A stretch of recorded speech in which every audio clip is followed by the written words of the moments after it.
How's it going, everyone, and welcome back to Rangers Rundown. They dropped the shootout to the Vegas Golden Knights, and the Rangers improved to 6-3-1 in their last 10 games. Not their best span of 10 games this season, but not awful by any stretch. 6 wins in 10 games is nothing to scoff at. 13 out of a possible 20 points in a stretch, not bad. They improved to 19-7-4, 30 games into the season. Still very comfortably in a playoff spot. I'll say they played better tonight than they had in the past couple games. I think tonight was a decent game for them considering who they were missing. Panarin's still out. Lundqvist still out, so we have to deal with Hayek paired with Nemeth, and Shesterkin's still out. So considering the lineup that the Rangers put on the ice tonight and how they've played in recent games, I think tonight was a net positive. Even though they lost, I think tonight was just barely a net positive in terms of how we should feel about this team. But like I said, Lundqvist, Panarin, Shesterkin still out of the lineup. Brett Howden played tonight for the Vegas Golden Knights. Remember, we lost him in the expansion. I haven't thought about him since that day, and I completely forgot he was on Vegas. But then they showed him on the TV, and I was like, oh yeah, Brett Howden used to be a Ranger.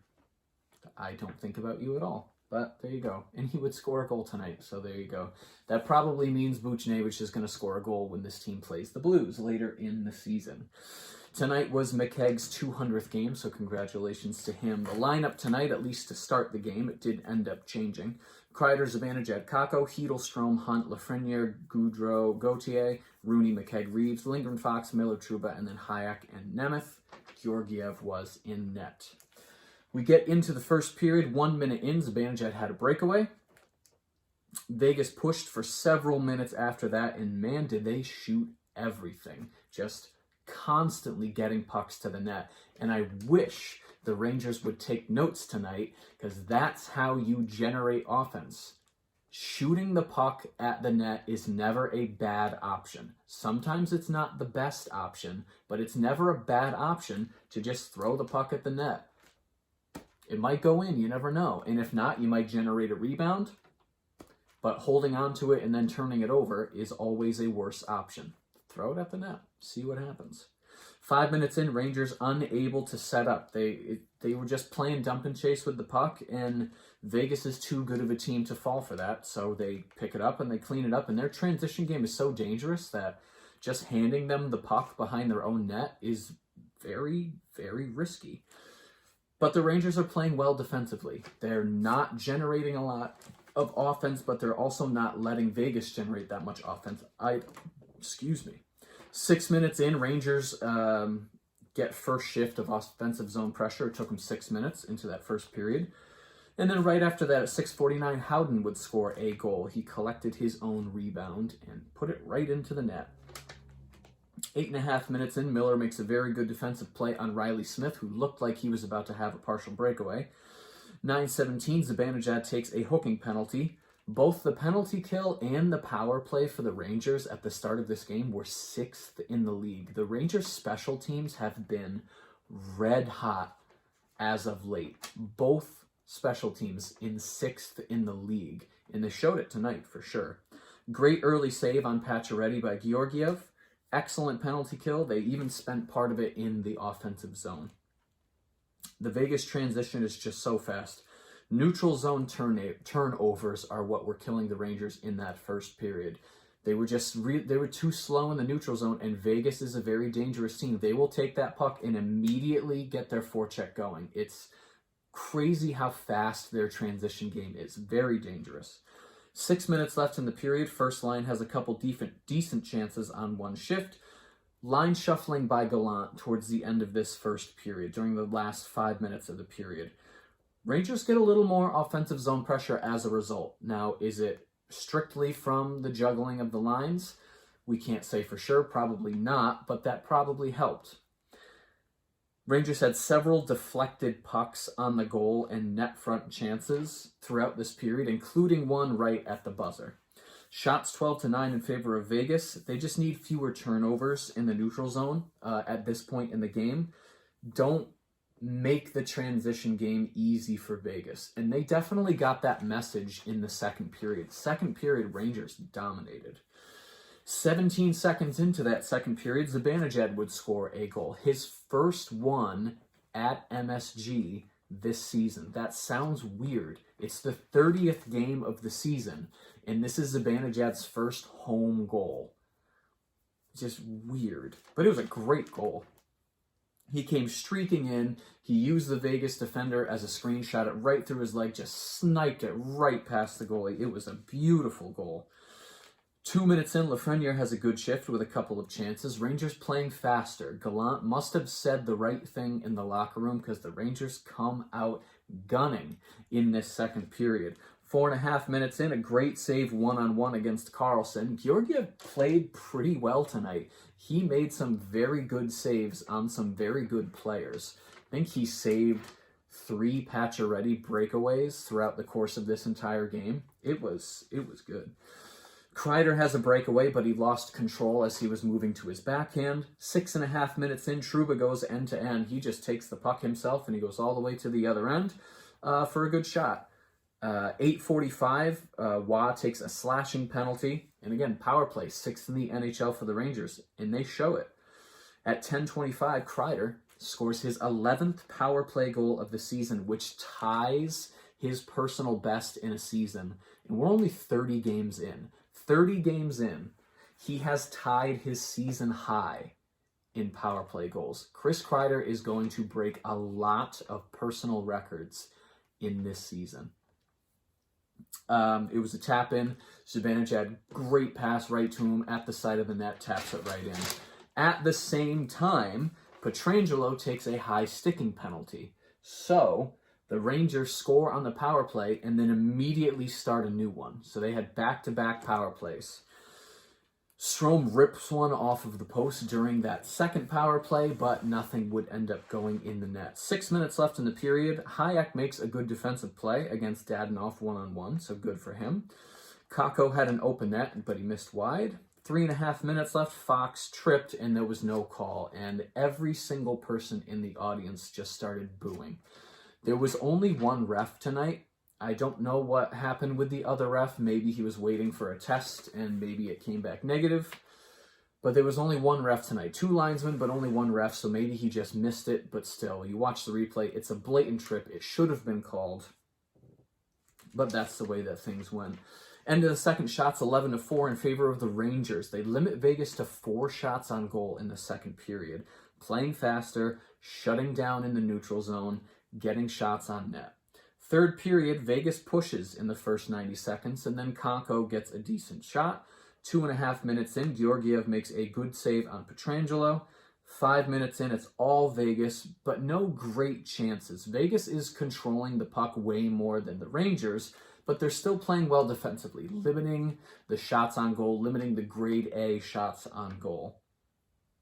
5:57, Gauthier scores, but it was whistled down, and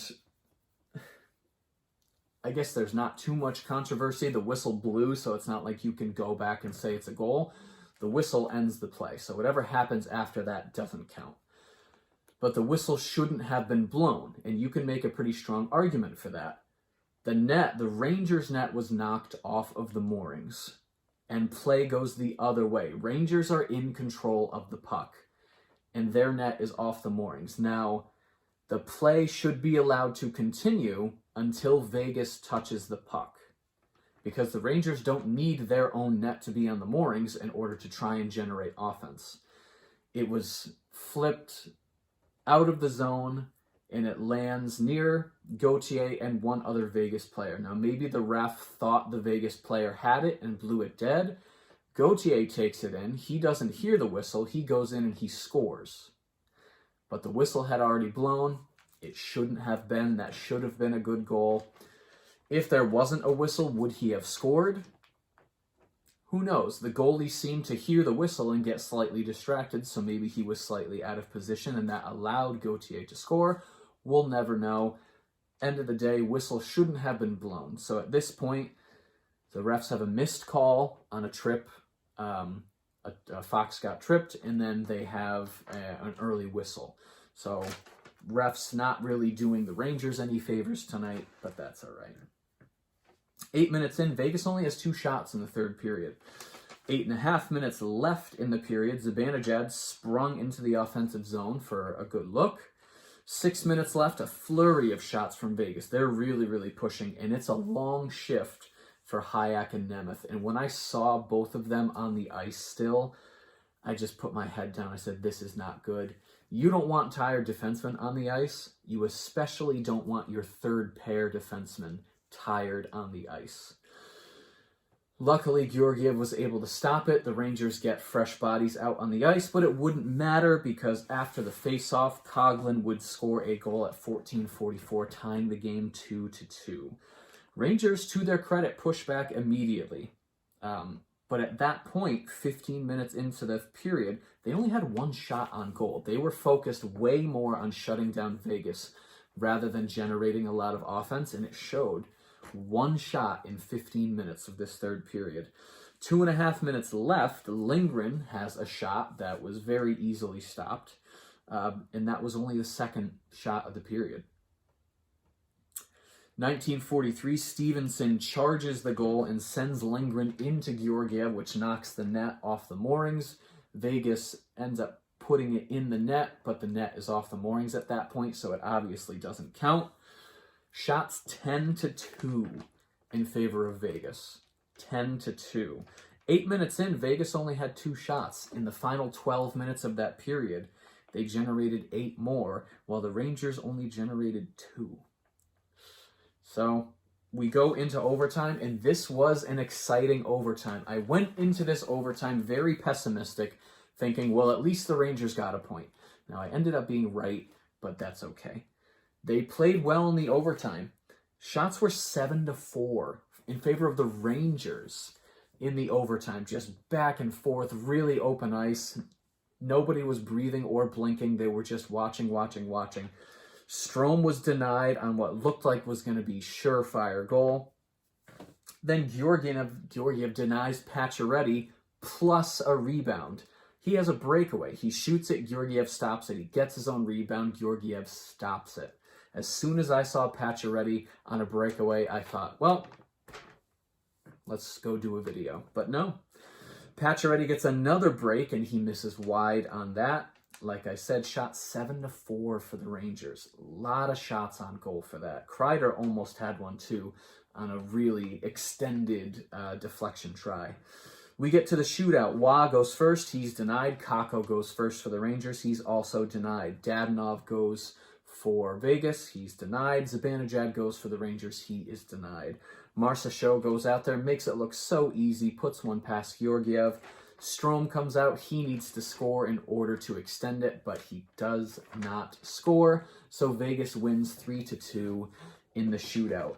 Again, I'm not that upset that the Rangers lost tonight. They get a point out of it, which is better than nothing. If the Rangers had lost in regulation, I would be upset. To lose a game in the last minute like that, to do exactly what they did the other night against Arizona, to have that happen to them would be very disheartening. They end up getting to overtime, playing well in the overtime, and just losing in the shootout to a good team. So I'm not that upset. 30 games in, 19-7-4. Very good record. Rangers are, I think, 11 points comfortably into a playoff spot. I think Detroit has the second wild card spot right now with 31 points, and the Rangers now have 42. So they are comfortably in the playoffs right now. And once Shesterkin comes back, once Panarin comes back, once Lundqvist is back in, and Hayek is out, and this team figures out how to score more in 5-on-5, we're really... something disastrous has to happen for this team to miss the playoffs. Let's just put it that way. Stats at the end of the game: shots 29-30 in favor of Vegas. Face-offs, 61% of the face-offs tonight for the Rangers. Power play went 1 for 2, so continuing to score on the power play. Hits 23-12 in favor of the Rangers. Blocks 17-8 also in favor of the Rangers. The trivia question of the evening: Who was the last New York Ranger with a 7-game goal streak? Pacioretty just had his 7-game goal streak snapped the other night. But who was the last Ranger to score a goal in 7 straight games? I didn't know the answer. Like usual, it was Mike Gartner back in 1991. So there you go. Rangers get a bunch of nights off. They don't play until Wednesday against Montreal, a game that they should win to kick off the next set of 10 games. I will be doing a 10-game recap tomorrow. Take a look back at these last 10 games. Rangers went 6-3-1 in these past 10, which is still respectable. Then we get Christmas break, and they don't play again until the Monday after Christmas, a game which I will be at. So probably no standard video for that game. I'll probably do something short to recap the game. That one's against Detroit.